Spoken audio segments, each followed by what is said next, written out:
One of the things I always talk about is just understanding the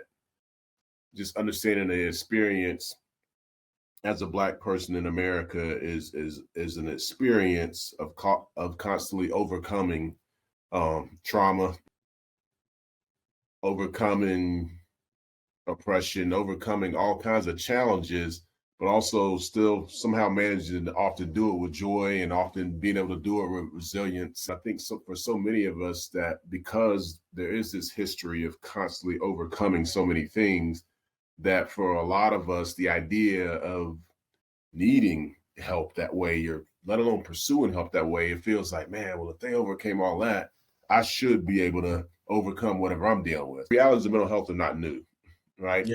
However, the acknowledgement of the experiences that so many of us have, being recognized as something to address through a mental health lens is new.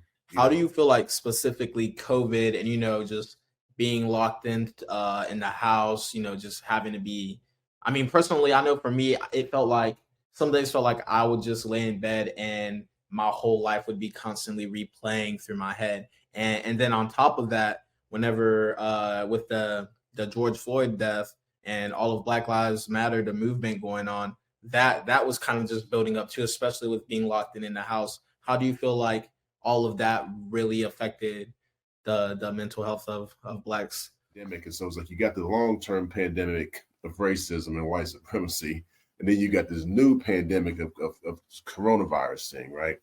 Mhm. And we were in this weird place, and we remain in this weird place. Whereas again, we're one of the communities that was being hit the hardest by it.